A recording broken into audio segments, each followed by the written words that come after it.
So the Indiana Fever have just done something extremely, extremely important.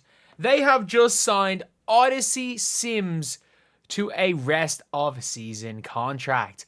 And if you guys don't know, a lot of people were wondering when it came to Odyssey Sims what was going to happen when Caitlyn comes back, and what was going to happen when, obviously Caitlyn, when she comes back, whether it's going to be her or Shea Petty, whether or not she fits, whether or not it's going to be between her and Aerial Powers.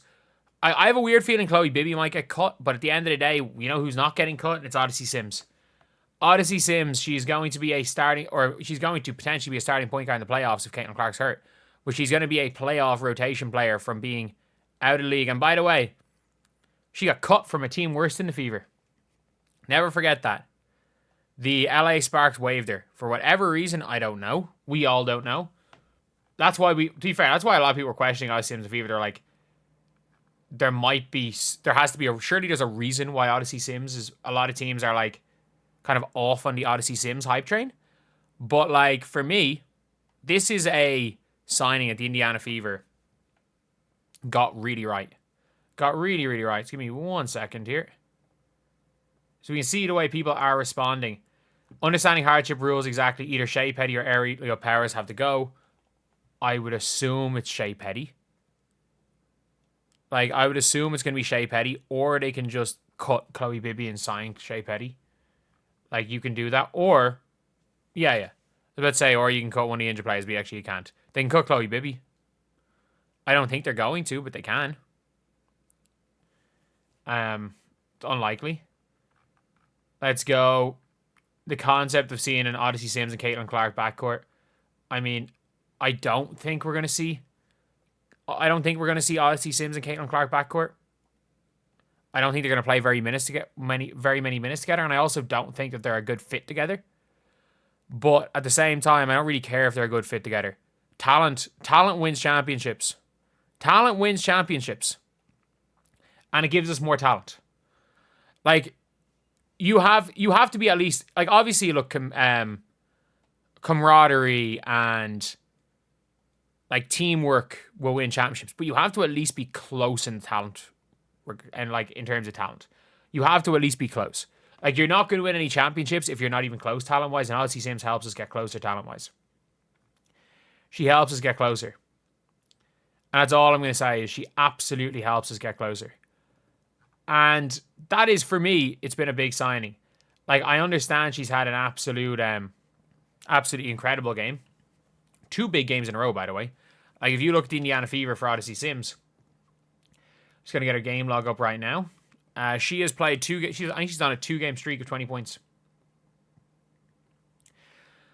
Like, Odyssey Sims on the year, if you guys haven't seen, 3.7 assists, 10.4 points. And in her last 2 games, 22, 21 on 14. 3, 4, 19 against Connecticut in the win. So she's had 2 iffy games against the Lynx, but other than that, she's been exceptional. She's been absolutely exceptional. And that's just it for me, because I'm like, I think in general, players are, the Fever players are going to be, they're going to be who they are.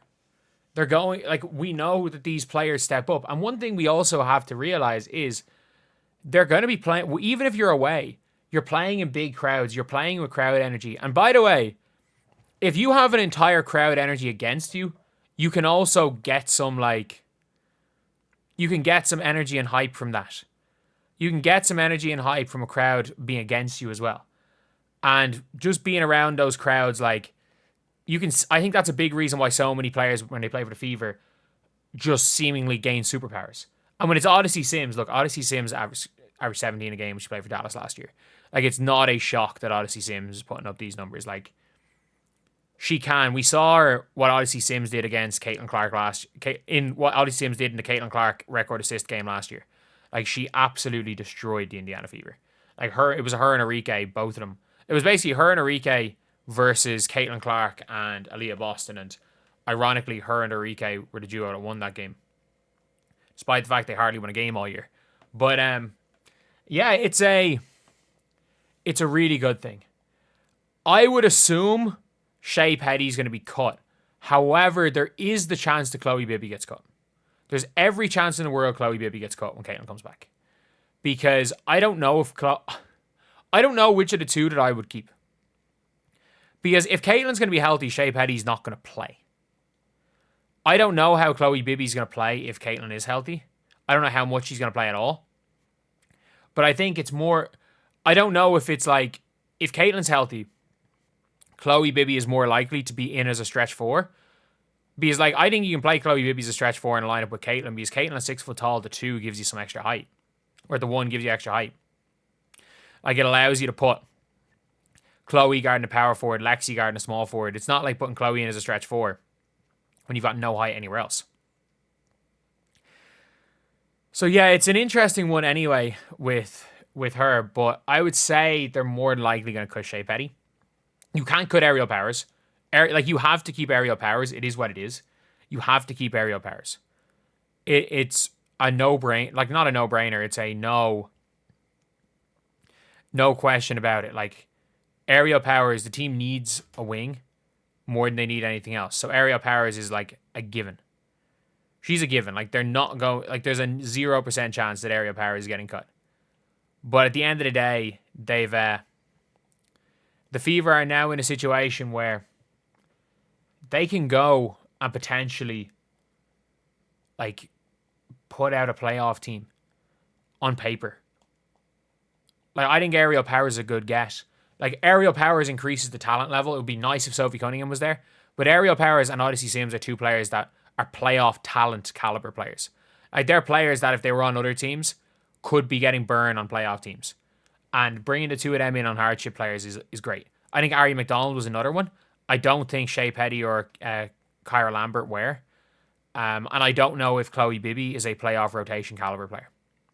So it makes sense for this. Next thing I can see them doing, they don't need to sign Aerial Powers the rest of a season contract. And all that signing her to 7 days, the difference it makes is that they can keep signing her to 7 days for the rest of the year. Because it means that they're going to be able to... Well, it's not going to cost them salary-wise if she gets hurt. Like, if they sign her to a rest of the season contract and she goes and gets hurt, the rest of the season goes against the salary cap. If she gets hurt during the 7 days, they can go and replace her on a short-term rest of season contract. So, yeah, that's one of those things where it's very much a case of, like, the Fever needing to be smart about who they're keeping, and I do think that they're smart. Like, going for Aerial Powers and Odyssey Sims is smart. I personally think that is a smart way of going about it, and I think that that's absolutely the way to go. Absolutely. Like, keep the best 2 players and keep the players. Honestly, keep the player that won you a game. Like, we can be honest here. Odyssey Sims won them a game. Odyssey Sims hit 5 points straight to win them the game. So, you've got a clutch player. You got Kelsey Mitchell, who, albeit, like, hasn't been exceptionally clutch this season, but, like, has been very clutch in her career, especially last season. Kelsey Mitchell was so freaking clutch. And now you've got another clutch player in Odyssey Sims to step up to take big shots when we don't know whether or not Caitlin Clark is clutch. Like, we actually have no idea in the WNBA. We know she makes good plays down the stretch. We don't know if she can hit clutch shots. That's something that remains to be seen. But yeah, that's pretty much it. Let me know what you guys think in the comment section below. Are you guys happy? Are you guys sad? And as always, thank you guys for watching. Please like, comment, and subscribe.